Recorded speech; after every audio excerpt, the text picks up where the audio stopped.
CBS News Radio will sign off this Friday after nearly a century on the air. Hundreds of millions of listeners have tuned in over the decades to an organization that helped invent broadcast news.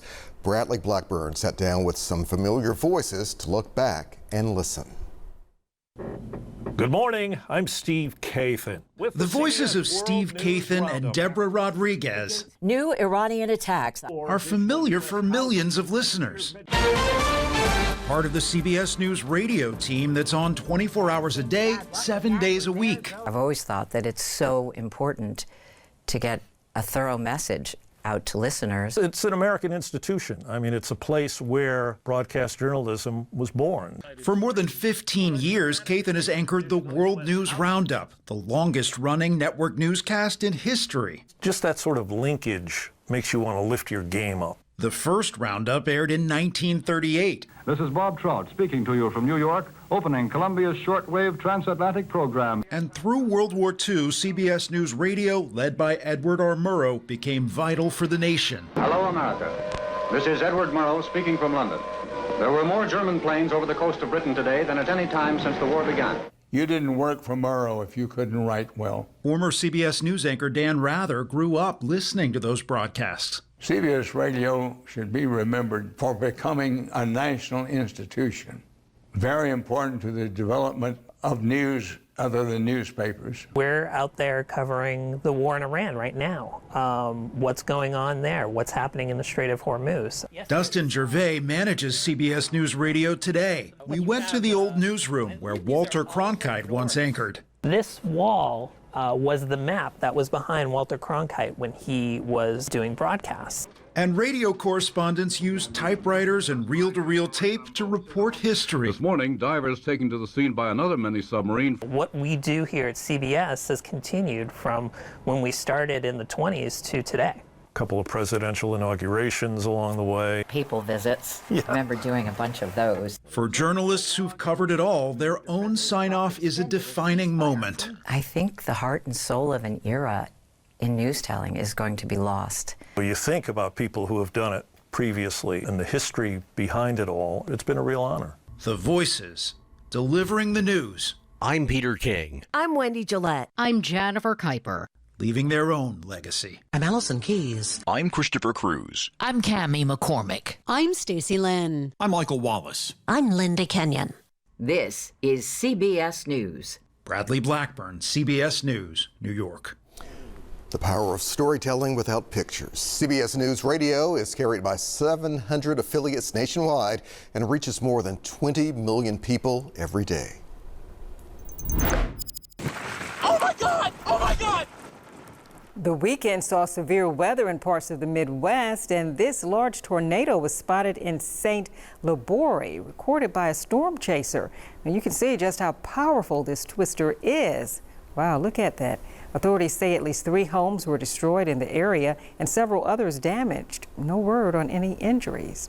Wow. That's moving fast, isn't it? Yeah, Nebraska in May. I mean, that's kind of how it goes around this time of the year for sure. A little bit too up close and personal for me. I think so. Yeah. Probably see a few more of those likely later on today. Parts of eastern Kansas, kind of Kansas City, maybe back towards Wichita. It's an active pattern, guys. It's going to break free. We've got a lot of rain on the way, not just tomorrow, but in the coming days. Several days in a row with decent rain chances that are really going to last all the way into next week. Every single day, we're going to have some sort of shower and storm coverage around. It's not going to rain at your house every day, but we've got some decent rain chances, and we'll likely make a pretty good dent in the drought over the next 7 to 10 days or so. Shelby Farms Park right now is some thin overcast. We don't have much going on the radar right now, but it wouldn't surprise me to see a couple spotty showers and storms closer to the Boot Heel, Missouri late tonight. 87 at the moment, but it still feels like 90. Our dew points are in the upper 60s. That humidity was rising through the weekend. Out in Corinth, you're at 90, feels like 92 there. 88 in West Memphis, feels like 93. Feels like 95 in Tunica right now. Most of the action for the time being is north and northwest of us. The higher threat for severe weather today, kind of a small bullseye from near Omaha down to Kansas City and Wichita. Lesser and lesser threats as you get into Arkansas. There's no threat for us today, but a couple stronger storms producing some strong wind gusts may come our way tomorrow afternoon into tomorrow evening. For now, things are quiet. Again, we may see a few spotty showers and storms closer to the Boot Heel, Missouri later on this evening. Everywhere else should be on the dry side. Just a couple spotty showers right now north and west of Jonesboro. So this evening, a lot of cloud cover, but not much rain around. Again, a couple pop-up showers and storms closer to Blytheville and Dyersburg, maybe Caruthersville as well. The rest of us dry and very muggy into the overnight, we're slow to cool down. All of us will stay in the 70s overnight. You're going to wake up tomorrow morning. It's just going to be kind of that sticky feel outside. May have a little sunshine early. I don't see any real rain chance through the morning hours, but right after lunchtime, we'll start to pop some showers and storms. They'll be with us off and on through the afternoon into the evening. Just kind of scattered showers and storms. You'll run into one. Maybe it rains 10 minutes and then it dries out for an hour, and then you get another shower or storm later on. It does beginning to get a little bit more coverage as we go into the late afternoon, early evening time frame.